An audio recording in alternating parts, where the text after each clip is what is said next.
Ok, donc alors pour résoudre cette équation, souvent en maths, ce qu'on veut faire, c'est se ramener à des cas qu'on connaît. Et les cas qu'on connaît, eh bien, ce sont lesquels? Qu'est-ce qu'on connaît comme type d'équation? Eh bien, on a vu une équation qu'on connaissait bien avec Guillaume tout à l'heure, c'était celle-ci. Cos de grand X égale cos de A. Donc avec un A connu, hein. Hop, donc c'est le grand X, notre inconnu, justement.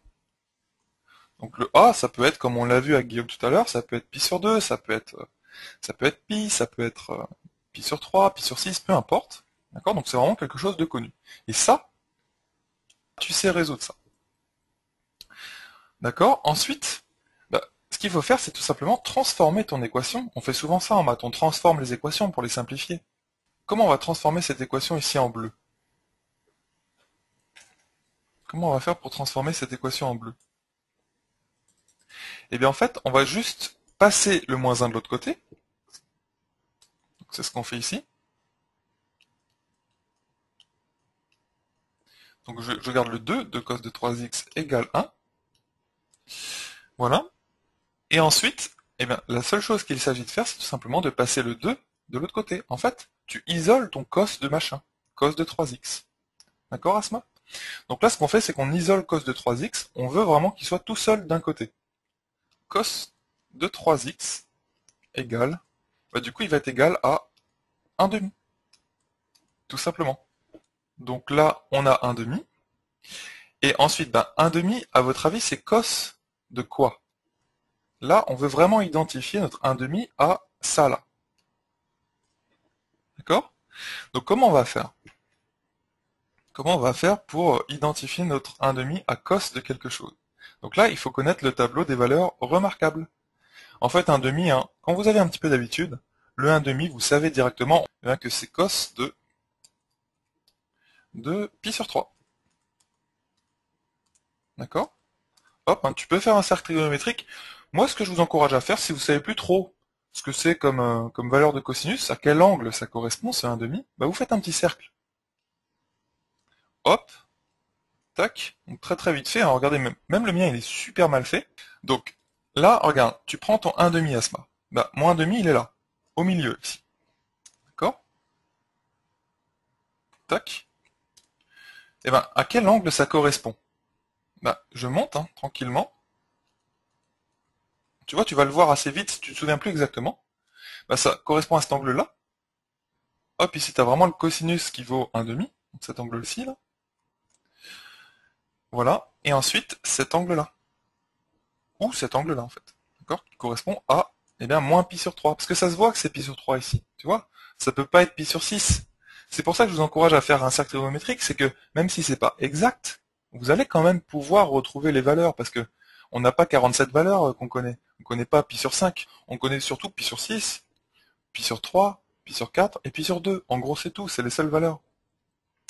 Je dis même en gros, mais non, c'est vraiment les seules valeurs qu'on connaît. Donc ça, c'est pi sur 3. Voilà. Donc là, tu peux remplacer ton 1 demi par cos pi sur 3, parce que c'est vraiment une égalité qu'on a entre les deux. Ok, donc, qu'est-ce qu'on va obtenir? On obtient ça, cos de 3x. Notre équation de départ, elle est vraiment équivalente à ceci, donc cos de 3x égale cos de pi sur 3.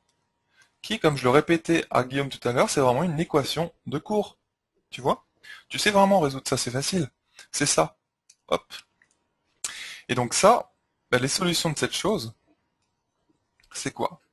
Donc en fait, regarde, qu'est-ce qui peut te venir à l'esprit tout naturellement? Ta cos de machin égale pi sur 3. Ça veut dire que machin égale pi sur 3. Ça, c'est une première possibilité. En gros, tu as 3x, je vais le marquer en bleu, 3x qui vaut pi sur 3. Ça, c'est vrai. Donc modulo de pi. Ça, c'est vrai, mais attention, faut pas oublier une autre solution, et c'est à mon avis ce que la plupart des élèves oublient, mais vous n'allez pas l'oublier parce que, voilà, je vous l'aurais dit. La deuxième solution possible, c'est le même genre de choses quand vous avez par exemple x au carré qui vaut, je sais pas, 5. Quand vous avez ça, vous vous dites, ok, mon x, il vaut racine carrée de 5. Oui, oui, oui. Mais il y a aussi une autre solution qu'il faut jamais, jamais oublier. C'est x égale moins racine carrée de 5. Ça marche aussi. D'accord? Bah là, c'est le même genre de choses. C'est pas la même chose, bien sûr, mais c'est le même genre, c'est le même principe. Ici, vous avez 3x. Il est égal aussi, il peut être égal à moins pi sur 3. Donc là, tu es proche vraiment de trouver ton inconnu égal quelque chose de précis. Donc voilà, donc à partir de ce moment-là, eh bien, voilà, tu peux tout simplement passer de 3x égale quelque chose à x égale quelque chose. Il suffit donc je vais effacer deux, trois petites choses. Voilà. Et ben, tu as 3x égale pi sur 3, donc ton x, il vaut pi sur 3, donc pi sur 9. Et attention, ce sera plus modulo de pi, ce sera modulo de pi sur 3. C'est important de diviser aussi le modulo, quelque chose, par le nombre par lequel on divise. Donc, où x égale moins pi sur 9. Et voilà tes solutions. Modulo de pi sur 3 toujours. D'accord, Asma, ça va? Tu vois, donc on s'est ramené de ça, ton équation au départ, à quelque chose qu'on connaît, c'est-à-dire ceci. Et ça, tu sais résoudre, c'est facile. Donc, voilà, tu essaies d'isoler ton cos, et voilà. Alors, attention, hein, toutes les équations trigonométriques, hein, je tiens quand même à vous le préciser, ne se ramènent pas à ce genre de choses. Là, c'est pour les équations trigonométriques assez simples. Vous avez vu tout à l'heure, la première équation qu'on a faite, qu'on a résolue avec Guillaume, c'était, on va dire, différent. C'était un peu plus difficile, tout simplement parce que il y avait il y avait du carré dedans, il y avait du cos de x au carré, etc. Donc là, il fallait faire un changement de variable. Donc, attention, hein, je dis pas que tout se ramène à cette équation de cours. Hein, c'est pas. Mais par contre, essayez, quand vous avez une équation sous les yeux, de vous ramener à cette équation-là, qui est quand même une équation simple, et puis ça peut marcher, tout simplement. En plus, là, ça se voit assez bien, tu vois, quand tu as 2 cos de quelque chose moins 1 égale 0, bon bah t'isoles le cos de quelque chose, le cos de 3x ici. Et tu trouves cos de 3x égale 1 demi. D'accord? Donc c'est assez immédiat, je trouve. Après le 1 demi, ça saute aux yeux petit à petit quand tu pratiques un petit peu. Ton 1 demi, tu sais que c'est cos de pi sur 3, cosinus de pi sur 3. D'accord? Si tu avais eu du sinus, tu aurais pu avoir du sinus ici. Bah, tu aurais transformé tout ça en sinus de 3x est égal à 1 demi. D'accord? Et ensuite, l'autre équation que tu sais résoudre, hein, c'est celle-ci.